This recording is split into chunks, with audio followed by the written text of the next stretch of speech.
பரிசுத்த இயேசுவின் நாமத்தில் அக்னி கிருபை ஊழியங்கள் சார்பாக உங்கள் அனைவரையும் வாழ்த்தி வரவேற்பதில் மகிழ்ச்சி அடைகின்றேன்.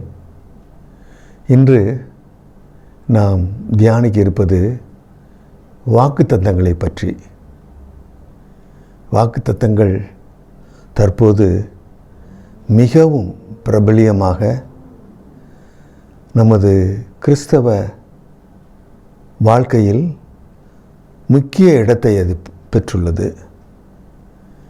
இதே வாக்குத்தத்த காரியங்கள் ஒரு 20-25 வருஷத்துக்கு முன்னாடி வாக்குத்தத்தங்கள்ங்கிற அட்டைங்கிறது டைசிஷன்லேருந்து சட்ட வாக்கியம்னு கொடுப்பாங்க.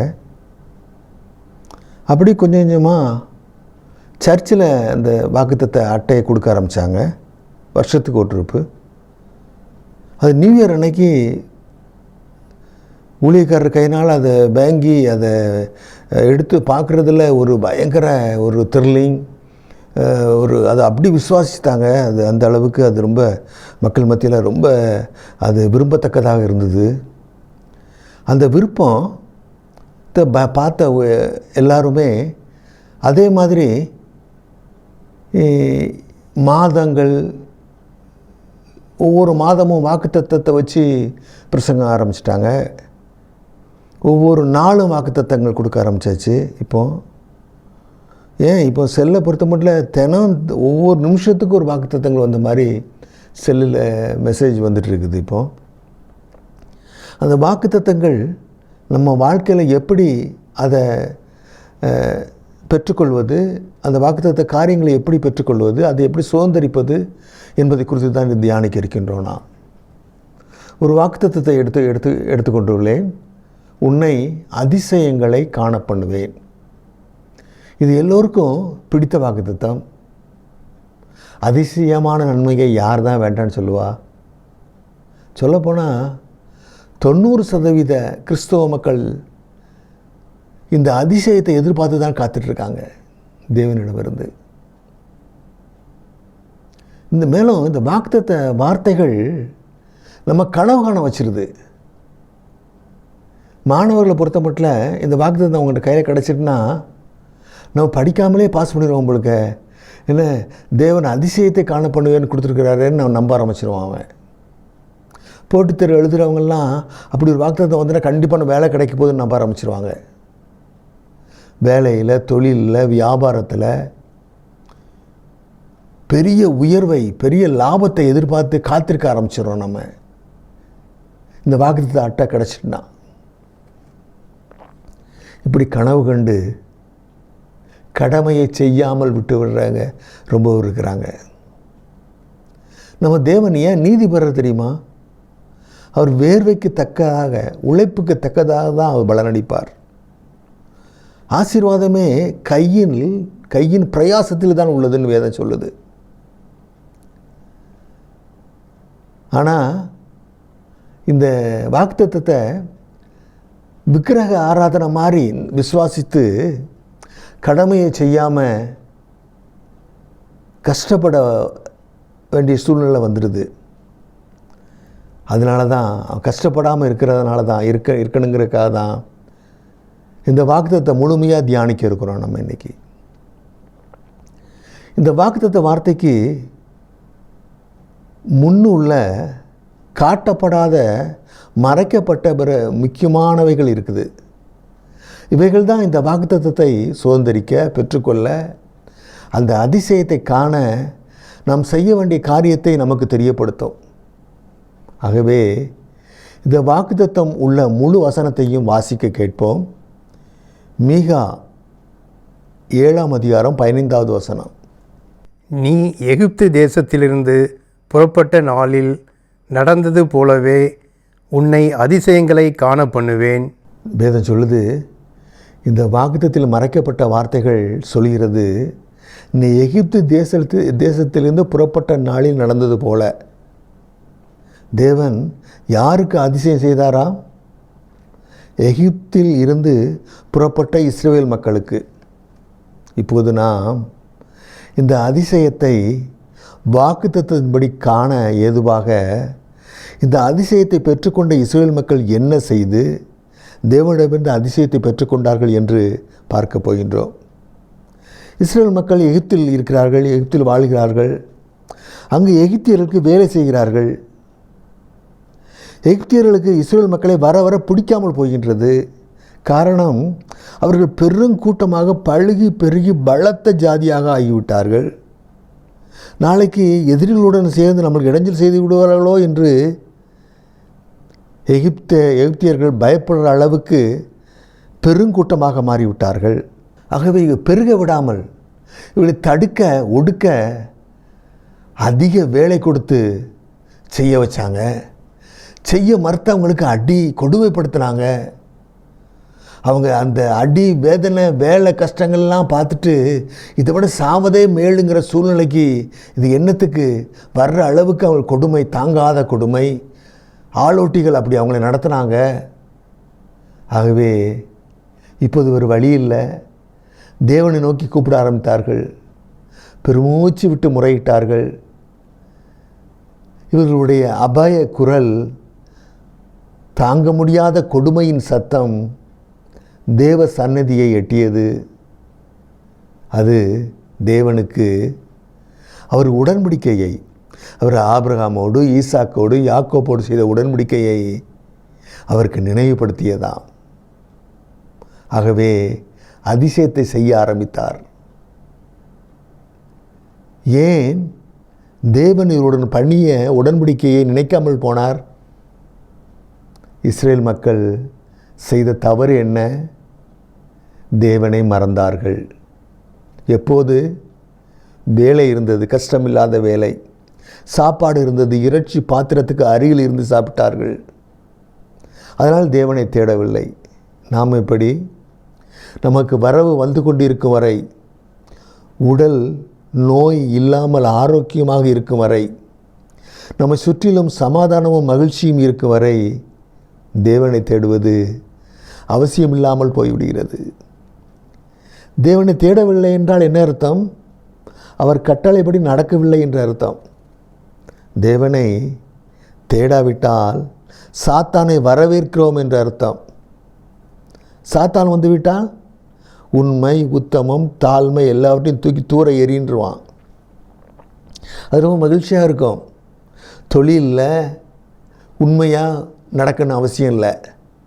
கவர்மெண்ட்டை ஏமாற்றலாம், அப்பாவிகளை ஏமாற்றலாம், பதுக்கி வச்சு வியாபாரம் பண்ணலாம், எந்தெந்த வழிகளில் அதிக லாபம் பண்ண முடியுமோ அதெல்லாம் பண்ணலாம். சட்டத்துக்கு விரோதமாக பணம் வரும், மதிப்பு வரும், சொத்து வரும். அப்போ அது மகிழ்ச்சியாக இருக்கும். சாத்தான் கூட இருப்பது மகிழ்ச்சியாக இருக்கும். ஏன்னா அவங்ககிட்ட உத்தமமாக நடக்கணும் இல்லை, வேலையில் உத்தமமாக இருக்கணும்னு அவசியம் இல்லை. வேலையில் லேட்டாக போகலாம், வேலையில் வேலை செய்யாமலே இருந்துட்டு சம்பளம் வாங்கிட்டு இருக்கலாம். அது மகிழ்ச்சியாக இருக்கும். என்ன, சாத்தான் கூட இருக்கான்ல. அப்படி தொழிலில், வேலையில் நம்ம கள்ளத்தராசும் நம்மளுக்கு நம்ம தவறுகளெல்லாம் பண்ணி ரொம்ப லாபம் சம்பாத்தியம் பண்ணிடுவோம். ரொம்ப மகிழ்ச்சியாக இருக்கும். ஆனால் எல்லாரையும் எப்போதையும் ஏமாற்றிட முடியாது. அந்த தவறுகள் வெளியில் தெரிய ஆரம்பிக்கும். அந்த குற்றங்கள் ரெக்கார்ட் பண்ணப்படும். கோர்ட்டு கேஸு, ஃபைனு, வேலையில் முன்னேற்றம் தடைப்படும். எல்லா காரியங்களும் நெருக்கும். அப்படி நெருக்கும்போது சமாதான குறைச்சல் ஏற்படும். அது உடல்நலத்தை பாதிக்கும். அப்போது கூட தேவனை தேட ஆரம்பித்து விட மாட்டோம். மாமிசத்தில் போராடி பார்ப்போம். எல்லா மனுஷ உதவியும் தேடுவோம், முட்டி மோதுவோம். ஒன்று நடக்கவில்லை என்றால், வேறு வழியே இல்லை என்றால் தேவனிடம் வருவோம். அப்போதுதான் கண்களில் நீர் வரும். நிராயுத பாணியாக, எந்த உதவியும் இல்லை, எல்லாராலும் கைவிட்டப்பட்டு விட்டோம் என்ற உறுதி வந்த பிறகுதான் தேவனை நோக்கி தேட ஆரம்பிப்போம். அவர் முகத்தை பார்க்க ஆரம்பிப்போம். கண்களிலிருந்து கண்ணீர் பெருக ஆரம்பிக்கும். இஸ்ரேல் மக்களும் இப்படித்தான் செய்ய முடியாத அளவு வேலை செய்தாக வேண்டிய சூழ்நிலை. அப்போதுதான் கதற ஆரம்பித்தார்கள். வேளையில் கொடுமைப்படுத்துவது அதிகரிக்க அதிகரிக்க அவருடைய கதறல் சத்தமும் வானத்தை நோக்கி அவர் சன்னதியை தொடும் அளவுக்கு அதிகரிக்கிறது. ஒழுங்கு கிரகமாக தேவனை தினமும் தேவனுக்கு நன்றி சொல்லி அவரை வணங்கி தொழுது கொண்டு இருந்தால் சாத்தான் இந்த கஷ்டத்தை அவர்களுக்கு கொடுக்க முடியாது. ஆகவே சாத்தான் பிடியிலிருந்து இஸ்ரவேல் மக்களை விடுவிக்க ஏதுவாக தேவன் ஆபிரகாமோடும் ஈசாக்கோடும் யாக்கோபோடும் செய்த உடன்படிக்கையை நினைத்தார். ஆகவே அதிசயத்தை செய்து அவர்களை விடுவித்தார். அந்த உடன்படிக்கைக்கு நாமும் பங்குதாரர்கள். ஏனென்றால் இயேசுவின் மூலம் புறஜாதியாக நமக்கும் அந்த உடன்படிக்கை வந்தது. ஆகவே நாம் அந்த உடன்படிக்கைக்கு சொந்தக்காரர்கள். அதே போல நாமும் கர்த்தரிடத்தில் முறையிடுவதற்கு அடையாளமாக கோவப்படாமல், சண்டை போடாமல், வைராக்கியம் பாராட்டாமல், யாரையும் குற்றம் சொல்லாமல், பெருமைப்படாமல், பொறாமை இல்லாமல் நம்ம வாழ்ந்தோம்னா உண்மையாக, அன்பாக, தாழ்மையாக, இரக்கமாக, போதுமன்ற மனத்துடன் ஞானம், அறிவு, விவேகம் இவைகளை இயேசுவுடன் கேட்டு பெற்று வாழ்ந்தால் நாமும் அதிசயத்தை காண்போம். இதுதான் அதிசயத்தை காணக்கூடிய வழி. வெறும் அட்டையை பெற்றுக்கொண்டு அதிசயத்தை தருவார்னு எதிர்பார்த்திருப்பது நல்ல வழி. அடுத்து இன்னொரு வாக்குத்தத்தத்தை பார்த்து நாம் நிறைவு செய்ய உள்ளோம். உன் சுகவாழ்வு சீக்கிரத்தில் துளிர்க்கும்.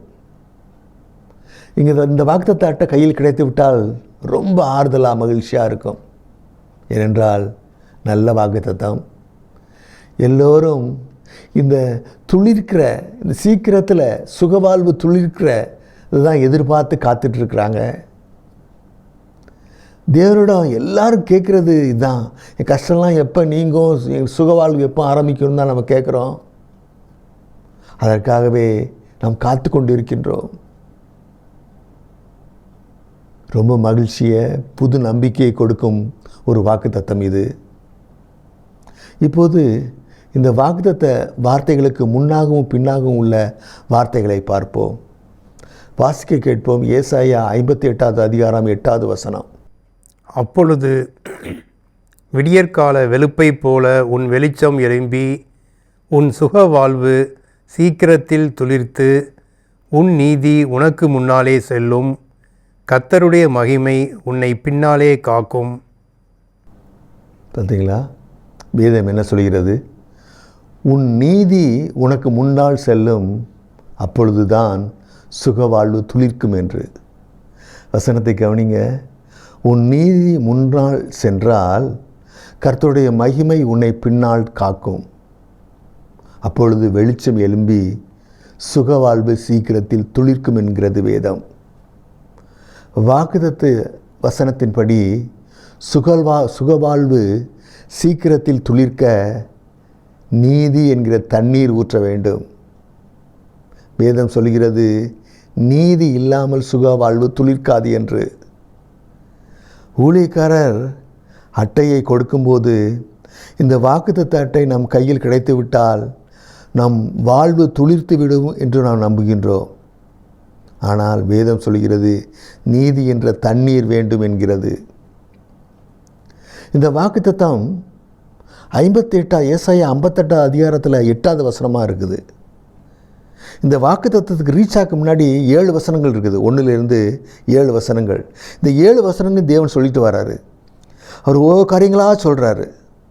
அந்த காரியங்கள் படி நம்ம செய்தால் தான் இந்த 8வது வசனத்தில் சொல்லப்பட்ட சுகவாழ்வு சீக்கிரத்தில் துளிர்க்க ஆரம்பிக்கும். நான் 1வது வசனத்தை வாசிக்க கேட்போம். சத்தமிட்டு கூப்பிடு, அடக்கி கொள்ளாதே. எக்காலத்தை போல் உன் சத்தத்தை உயர்த்தி என் ஜனத்துக்கு அவர்கள் மீறுதலையும் யாக்கோபின் வம்சத்தாருக்கு அவர்கள் பாவங்களையும் தெரிவி. பார்த்தீங்களா, தேவன் சொல்கிறாரு, ஏசாயாட்ட சொல்கிறாரு, எக்காலத்தை போல் சத்தமிட்டு. எதை சொல்லணுமா? ஜனத்துடைய பாவத்தையும் மீறுதலையும் சொல்கிறாரு. ஏன்னா பாவம் தான் எல்லா ஆசீர்வாத தடைக்கும் காரணம். பாவம் தான் மக்களுக்கு துன்பத்தை கொடுக்கிறது. மக்களுக்கு அந்த பாவத்தை அவங்ககிட்ட அப்புறப்படுத்தணுங்கிறது தான் முக்கிய வேலைங்க. அதனால தான் தேவன் சொல்கிறார், ஒன்று மீறுதலையும் பாவத்தையும் முதல்ல சொல்லுங்கிறாரு. இப்போ பாவத்தை பற்றி சொன்னால் கூட்டம் வராது. ஏன்னா மக்களுக்கு பாவத்தை பற்றி சொல்லக்கூடாது, ஆசீர்வாதத்தை பற்றி மட்டும்தான் சொல்லணும். பாவத்தை பற்றி சொன்னால் அது அவங்களுக்கு பிடிக்காத காரியமாயிடுது. ஏன்னா இந்த ஆசீர்வாதத்துக்கு பாவம் இல்லாமல் இருந்தால் தான் ஆசீர்வாதங்கிறத அவங்க உணர முடியல, அவங்களால அதை ஏற்றுக்கொள்ள முடியல. அதான் ஊழியக்காரங்களை என்னை ஒரு சிலவர் எப்படி ஆயிடுறாங்கன்னா, அவங்க நினச்ச மாதிரியே வாக்குத்தத்தத்தையும் இதையும் சொல்லி அவங்க சந்தோஷப்படுத்த ஆரம்பிச்சிடுறாங்க. அதனால தான் தேவன் சொல்கிறாரு, ஊழியம் தேவனை பிரியப்படுத்த, மனுஷனை அல்ல. தேவ ராஜ்யம் கட்டப்பட. நம்மளுக்கு காசு பணம் பேர் புகழ் சம்பாத்தியம் பண்ண அல்ல ஊழியம். அதனால தான் சொல்கிறாரு, அக்கிரமக்காரரே அகன்று போங்கள்ங்கிறாரு. தேவன் இப்படியாக முதல்ல பாவத்தை பற்றி சொல்லு அப்படிங்கிறார் ஊழியக்காரங்கிட்ட, தீர்க்கதரிசிக்கிட்ட. அடுத்து சொல்கிறார் பாருங்கள், 2வது வசனத்தை வாசிக்க கேட்போம். தங்கள் தேவனுடைய நியாயத்தை விட்டு விலகாமல் நீதியை செய்து வருகிற ஜாதியாரைப் போல அவர்கள் நாடோறும் என்னை தேடி என் வழிகளை அறிய விரும்புகிறார்கள். நீதி நியாயங்களை என்னிடத்தில் விசாரித்து தேவனிடத்தில் சேர விரும்புகிறார்கள். பாருங்கள் என்ன சொல்கிறாரு, என் நியாயத்தை விட்டு விலகாமல் நீதியை செய்கிற ஜாதியைப் போல. அப்போ அதில் என்ன சொல்ல வர்றாரு, என்னுடைய நியாயத்தொட்டு விலகிடுறீங்க, நீதி செய்யலை நீங்கள். ஆனால் நீதி செய்கிற ஜாதியை இப்போ நீதி செய்கிறவங்கள போல் நீங்கள் நடந்துக்கிறீங்க, நடிக்கிறீங்க, வேஷம் போடுறீங்கிறாரு தேவன். இஸ்ரவேல் மக்களை பார்த்து சொல்கிறார். என்ன சொல்கிறாரு, அவர்கள் நாடோறும் என்னை தேடுகிறார்கள், தேடுவது போல் நடிக்கிறாங்கள் அப்படிங்கிறாரு. ஆமாம், நம்ம அப்படி தான் இருக்கோம். உட்கார்ந்தா இயேசு, எந்திரிச்சா இயேசு, வார்த்தைக்கு மூச்சுக்கு 300 தடவை இயேசு தான். ஆனால் உள்ளே பார்த்தா எல்லாம் காசுக்காக தான் இருக்கும். என்ன செய்தாலும் காசு தான். காசு இல்லாமல் ஒரு காரியம் செயல்படாது. அவ்வளவு பொய், புரட்டு, பித்தலாட்டம், துரோகமாக இருக்கும். அதனால தான் தேவன் சொல்கிறாரு, நீ நடிக்கிறீங்கிறாரு. அடுத்து என்ன சொல்கிறாரு, என் நீதியை என் வழியை அறிய விரும்புகிறேங்கிறாரு. நான் என்ன செய்ய போகிறேங்கிறத என்கிட்ட சொல்லும் அப்படின்னு நம்ம அவர்கிட்ட கேட்குறாமா. அது தெரிஞ்சுக்கிட ஆவலாக இருக்காமா. நம்ம எதுக்கு அது தெரிஞ்சுக்கிட்டு நம்ம என்ன பண்ண போகிறோம், தெரிஞ்சுக்கிட்டு நம்மளுக்கு புகழ் சேர்க்க, நம்மளுக்கு பெருமை சேர்க்க வேண்டிய காரியங்களை செய்கிறதுக்காக. நியூ இயர் வந்துட்டுனா ரொம்ப இடத்துல நியூ இயர் அன்னைக்கு அந்த வருஷத்தில் நடக்க போகிற காரியங்கள்லாம் சொல்லணும். அப்படி ஒரு நடைமுறை வந்துட்டு, அப்படி ஒரு பழக்க வழக்கம் வந்துட்டு, அப்படி சொல்கிறதுக்கு அவர்கிட்ட கேட்குறாங்க. ஜெபம் பண்ணி ஜெபம் கூட்டமாக இருந்து ஜெபம் பண்ணி அவர்கிட்ட கேட்டு என்ன சொல்கிறாங்கன்னா, அங்கே புகமோரும் இங்கே புகமோரும்னு சொல்லுவாங்க. நம்ம நாட்டில் என்ன நடக்குன்னுலாம் சொல்லணும். கொரோனாவில் 2 கோடி பேர் இறந்துட்டாங்க அஃபிஷியலாக. 10 கோடி பேர்னு சொல்கிறாங்க அன்அஃபிஷியலாக. எந்த தீர்க்கதரிசியும் எந்த ஊழியக்காரன்னு சொல்லவே இல்லை இப்படி ஒரு சம்பவம் நடக்கும்னு சொல்லி. ஏன்னா தேவனுக்கு உகந்த ஆட்கள் ஒருத்தரும் இல்லை. தேவன் இதை சொல்கிறதுக்கு ஆளை தேடி இருப்பார். நம்ம ஒருத்தரும் அதுக்கு தகுதி பெற்றவங்களா இல்லாமல் போயிட்டோம். அடுத்து நீதி நியாயத்தை என்னிடத்தில் விசாரிக்கிறார்கள். ஆமாம், நம்ம ஒருத்தரையாக பற்றி பார்ப்போம். இந்த ஆள் என்ன ஐக்கியத்தனம் பண்ணுறாரு, இவர் நல்லா இருக்கிறாரு, இவர் பரம்பரைலாம் நல்லா இருக்குதே, இந்த கவர்மெண்ட்டு என்ன இப்போ போய் பித்தலாட்டம் பண்ணுது, ஆனால் அந்த கவர்மெண்ட் அடுத்தடுத்து ஜெயிச்சிட்டு இருக்குது, இந்த அதிகாரி என்ன காரியங்கள்லாம் பண்ணிகிட்ருக்காரு, அவர் மேலும் மேலும் ப்ரொமோஷனில் கிடைக்குது அப்படின்னு தேவன்கிட்ட நம்ம கம்ப்ளைண்ட் பண்ணிக்கிட்டே இருப்போம். இது என்னையா நீதி, இது என்ன நியாயம், அயோக்கியத்தனம் பண்ணுறவங்களும் நல்லா இருக்காங்களே அப்படின்னு கம்ப்ளைண்ட் பண்ணிக்கிட்டே இருப்போம். நமக்கு ஒன்றும் தெரிய மாட்டேங்குது. இது கர்த்தருடைய வேலை, நம்ம வேலை இல்லை. நம்ம வேலை என்னது, அவர் கட்டளையும் கற்பனைப்படி நடக்கிறது தான் நம்ம வேலை. அதை மட்டும் செஞ்சால் எல்லாம் சரியாக இருக்கும். அப்படியும் அதில் பிரச்சனை வருதுன்னா யோசேப்பு போல் நம்ம உயர்த்த தேவன் சித்தம் கொண்டு இருப்பார். யோசேப்பு உயர்த்தப்பட்டான். எங்கே உயர்த்தப்பட்டான்? எகிப்துக்கு பிரதமரா. இதே யோசேப்பு இஸ்ரேலில் இருந்திருந்தான்னா அந்த ஒரு பதவியே கிடையாது இஸ்ரேலில். அதனால தான் தேவன் யோசேப்பை எகிப்து கொண்டு போனார். கொண்டு போகும்போது பிரச்சனையாக தான் இருக்குதும், ஆனால் அங்கே பார்வோன் பக்கத்தில் போய் உட்காந்துட்டார் அவர். அதனால் நம்ம கட்டளையும் கற்பனைப்படி நடந்தால் நம்மளுக்கு எல்லா சுகமாக இருக்கும், சௌக்கியமாக இருக்கும், முன்னேற்றங்கள் இருக்கும். நம்ம அவர்கிட்ட வேறு எதையும் நம்ம அவர்கிட்ட ஒன்று கேட்கணும். அவர் வேலையை அவர் ஒரு வேலையை அவர் செஞ்சால் போதும். அடுத்து கடைசியாக அந்த 2வது வசனத்தில் தேவனிடத்தில் சேர விரும்புகிறார்கள், என்கிட்ட சேர விரும்புகிறாங்கன்னு சொல்கிறார் அவர். எல்லா ஜெபத்திலும் ஒரு வார்த்தை சேர்த்துக்கொள்வோம், பரலோக ராஜ்யத்தில் சேர்த்துக்கொள்வோம். வெறும் வார்த்தையால் பரலோக ராஜ்யத்துக்கு போக முடியாது. ஆவியின் கனி தான் பரலோகத்தை கொடுக்கும். இன்னொன்று நம்ம சொல்லிகிட்ருக்கோம் என்னென்ன, எவ்வளவோ ஜெபம் பண்ணியாச்சு, உபவாசம் இருந்தாச்சு, ஒரு காரியமும் நடக்கவே மாட்டேக்கேன்னு சொல்லிகிட்டு இருப்போம். நம்ம இதுக்கு தேவன் பதில் சொல்கிறார். அதை வாசிக்க கேட்போமா? ஏசாயா 58வது அதிகாரம் 3-4 வசனங்கள். நாங்கள் உபவாசம் பண்ணும்போது நீர் நோக்காமல் இருக்கிறதென்ன? நாங்கள் எங்கள் ஆத்துமாக்களை ஒடுக்கும்போது நீர் அதை அறியாமல் இருக்கிறதென்ன என்கிறார்கள். இதோ நீங்கள் உபவாசிக்கும் நாளிலே உங்கள் இச்சையின்படி நடந்து உங்கள் வேலைகளை எல்லாம் கட்டாயமாய் செய்கிறீர்கள். இதோ வழக்குக்கும் வாதுக்கும் துஷ்டத்தனத்தையுடைய கையினால் குத்துகிறதற்கும் உபவாசிக்கிறீர்கள். நீங்கள் உங்கள் கூக்குரலை உயரத்திலே கேட்க பண்ணும்படியாய் இந்நாளில் உபவாசிக்கிறது போல் உபவாசியாதிருங்கள். என்ன சொல்கிறார் பார்த்தீங்களா? துஷ்டத்தனத்தால் குத்துறதுக்கு உபவாசிக்கிறோங்கிறாரு தேவன். எதிரியை அள்ளியும் அவன் இருக்கக்கூடாதுங்கிறது தான் உபவாசம் நடக்குது. உங்கள் இச்சைப்படி விருப்பப்படி உலக தேவைக்கான உங்கள் வேலையை எல்லாம் செய்து கொண்டு சாப்பிடாமல் இருந்தால் அதற்கு பேர் உபவாசமா? உபவாசம் பரலோக காரியத்துக்காக இல்லை, அழியும் உலக தேவைக்கு, வழக்குக்கு வாதுக்கு துஷ்டத்தனத்தால் குத்துறதுக்கு தான்.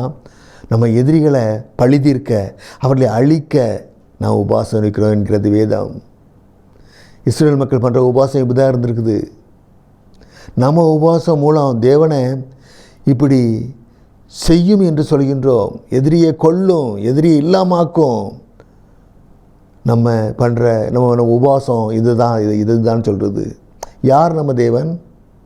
அவரை கொலை செய்தவரை மன்னித்தவர், அவர் பாவிகளை ரட்சிக்க வந்தவர். அவரிடம் போய் எனது எதிரியை கொல்லும் இல்லாமலாக்கும் என்றால் நம் புரிதல் எப்படி உள்ளது?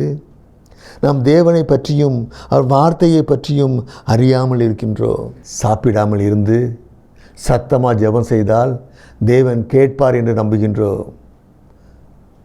இதற்கு கர்த்தர் என்ன சொல்கின்றார் என்று பார்ப்போமா? ஏசாயா 58வது அதிகாரம் 6வது 7வது வசனங்களை வாசிக்க கேட்போம். அக்கிரமத்தின் கட்டுகளை அவிழ்க்கிறதும் நுகத்தடியின் பிணையல்களை நெகிழ்க்கிறதும் நெருக்கப்பட்டிருக்கிறவர்களை விடுதலை ஆக்கி விடுகிறதும் சகல நுகத்தடிகளையும் உடைத்து போடுகிறதும் பசியுள்ளவனுக்கு உன் ஆகாரத்தை பகிர்ந்து கொடுக்கிறதும் துரத்துண்ட சிறுமையானவர்களை வீட்டிலே சேர்த்து கொள்கிறதும் வஸ்திரமில்லாதவனை கண்டால் அவனுக்கு வஸ்திரம் கொடுக்கிறதும் உன் மாம்சமானவனுக்கு உன்னை ஒழிக்காமல் இருக்கிறதும் அல்லவோ எனக்கு உகந்த உபவாசம். இது என்ன சொல்லுது? நீ பண்ணுற அக்கிரமத்தை நிப்பாட்டுன்னு சொல்லுது. உன் பாவ அடிமைத்தனத்தில் இருந்து, பாவத்துக்கு அடிமையாக இருக்கிறோம், பாவ அடிமைத்தனத்திலிருந்து முதல்ல வெளியே வா. பாவம் செய்துவிட்டு அதை ஊர் மக்கள், கணவன், மனைவி, பெற்றோருக்கு மறைத்து உத்தவன் போல நடித்து பாவத்தை தொடர்ந்து செய்வதை நிப்பாட்டுங்கிறார் தேவன். இச்சை, பெருமை, பொறாமை, பேராசை, பொய், களவு, கள்ளத்தராசு, கோபம், சண்டை, ஆணவம், திமிர், ஊதாரித்தனம், சோம்பேறித்தனத்தை விட்டு வெளியே வாங்குறார் தேவன். கஷ்டப்படுறவங்களுக்கு முடிந்த உதவி செய். பசிக்கிறவங்களுக்கு சாப்பாடை பகிர்ந்து கொடுங்கிறாரு, வஸ்திரத்தை கொடுங்கிறாரு. சிறுவைப்பட்டவங்களுக்கு ஆறுதலாக உதவி செய்கிறாரு. இதுதான் உபவாசங்கிறாரு. நம்ம சாப்பிடாமல் இருந்துக்கிட்டு நம்ம மைக் போட்டு கத்துறோம்னா அது பேர் உபவாசம் இல்லைங்கிறாரு. உபவாசம்னா இது மாதிரி செய்கைகளை காட்டுங்கிறாரு. நீ பரிசுத்தமாகு, நம்ம பக்கத்தில் உனக்கு உதவி பண்ணு, இதுதான் உபவாசங்கிறாரு. இப்படி உபவாசம் இருந்தால் என்ன நடக்குமா? அதை வாசிக்க கேட்போம். மீண்டும் அதே 8வது வசனத்தை வாசிக்க கேட்போம். அப்பொழுது விடியற்கால வெளுப்பைப் போல உன் வெளிச்சம் எழும்பி உன் சுக வாழ்வு சீக்கிரத்தில் துளிர்த்து உன் நீதி உனக்கு முன்னாலே செல்லும். கர்த்தருடைய மகிமை உன்னை பின்னாலே காக்கும். பார்த்தீங்களா? இதெல்லாம் செஞ்சாதான் சுகவாழ்வு துளிர்க்கும். இது செய்யாமல் அட்டை கையில் வாங்கிட்டு சுகவாழ்வு துளிக்கும்னு எதிர்பார்த்துருந்தா நம்ம ஏமாற்று போவோம். நம்ம தேவ வசனத்தை புரிந்து அதன்படி நடந்து நம்மளுக்கு அதிசயத்தையும் காண சுகவாழ்வையும் பெற்றுக்கொள்ள தேவன் கிருபை பாராட்டுவாராக. கண்களை மூடிக்கொள்ளுங்கள். பரலோக பிதாவே, இந்த 2 வாக்குத்தத்தத்தையும் விளக்கி கொடுத்த தேவக்கா நன்றியப்பா. இதன்படி செய்து நாங்கள் உம்முடைய அதிசயத்தை காணவும் எங்கள் சுகவாழ்வு சீக்கிரத்தில் துளிர்க்கவும் ஏதுவான காரியங்களை நாங்கள் பெற்றுக்கொள்ள நாங்கள் உபவாசம் இருக்கட்டும்பா. நீ சொன்னபடி உபவாசம் இருக்கணும்பா. எங்கள் பாவங்கள் எங்களுடைய கெட்ட குணங்களை எல்லாம் நாங்கள் மாற்றணும்பா. இயேசுவே, அப்படி மாற்றி நாங்கள் பரிசுத்தமாகி நாங்கள் சுகமாக இந்த பூமியில் வாழ்வதுடன் வருகையின் போது உம்மிடம் எடுத்துக்கொள்ளப்பட கிருபை பாராட்டும் பிதாவே. இயேசுவின் நாமத்தில் ஜெபம் நல்ல பிதாவே. ஆமேன்.